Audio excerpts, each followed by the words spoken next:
Avant de démarrer notre machine virtuelle, nous devons finaliser son installation.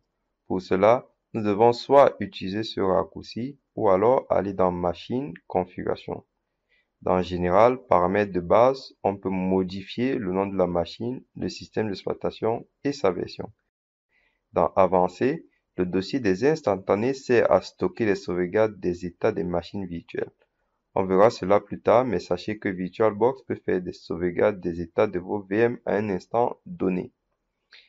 La description et le chiffrement ne seront pas importants. Dans le menu Système, onglet Carte mère, vous pouvez modifier la mémoire RAM de votre VM. Si votre VM est en service et que vous souhaitez modifier un composant système ou réseau, alors éteignez d'abord votre VM et ensuite faites vos modifications.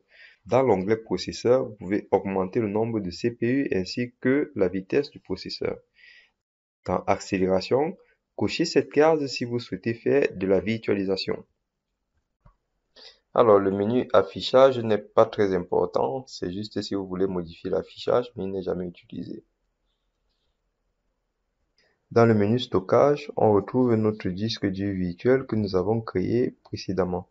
Nous avons la possibilité de faire des modifications, mais on va laisser tout par défaut.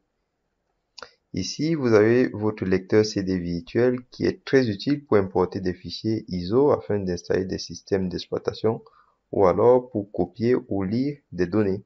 Nous avons la possibilité de rajouter des connecteurs USB pour pouvoir insérer des clés USB afin de transférer ou lire des données sur nos VM. Nous allons donc utiliser le lecteur optique virtuel pour importer un système d'exploitation afin d'installer notre machine virtuelle. Pour cela, je vais me rendre dans le lecteur optique afin de rechercher dans ma machine physique le système d'exploitation Windows 7. Une fois importé, le nom du fichier s'affiche ici. Nous allons maintenant configurer les cartes réseau. Dans le menu réseau, on observe qu'on a la possibilité d'installer 4 cartes réseau dans notre machine virtuelle. Pour insérer une carte réseau, il faut tout simplement l'activer ici.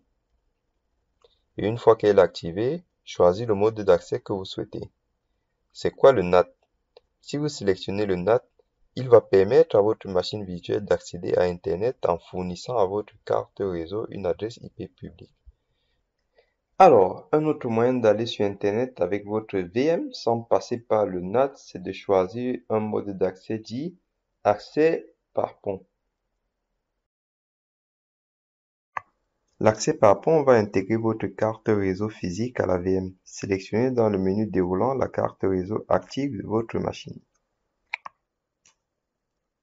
Alors, je vais activer une seconde carte et nous allons sélectionner le réseau interne. Quel est le rôle du réseau interne? Le réseau interne va vous permettre d'isoler vos VM avec les différents réseaux que vous avez créés dans votre environnement de test. Et puisque Internet c'est aussi un réseau, ce réseau va donc vous empêcher d'aller sur Internet. Donc si vous êtes débutant sur VirtualBox, évitez d'utiliser ce réseau. Par contre, le réseau privé hôte va vous permettre de communiquer avec les autres VM connectés à la carte virtuelle de ce réseau. Par défaut, lorsqu'on installe VirtualBox, il vous crée une carte réseau virtuelle nommée VirtualHost Only. Cette carte apparaît dans le centre de réseau et de partage de votre machine physique. Je vais vous la montrer d'ailleurs. Alors, dans le centre de réseau et de partage, vous constatez bien qu'il y a notre VirtualHost. Alors, si j'affiche le détail, je vois qu'il y a plusieurs adresses IP.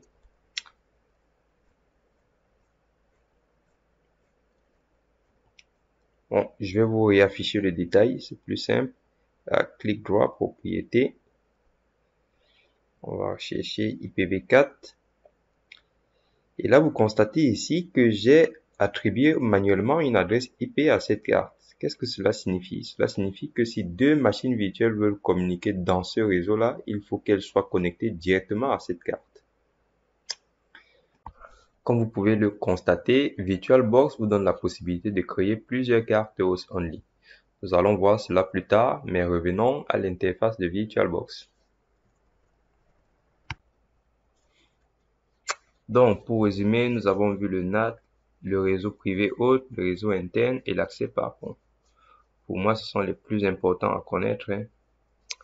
Donc là, on peut cliquer sur OK. Et là, on valide nos paramètres.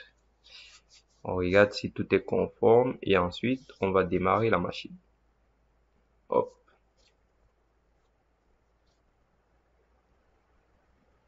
Alors, je vais la mettre ici. Et voilà, le système d'exploitation est en train de s'installer. Je vais vous laisser aller au bout de l'installation, mais pour résumer, vous voyez qu'il est possible d'installer un système d'exploitation dans un autre système d'exploitation à l'aide d'un hyperviseur. Je vais vous laisser faire suivant.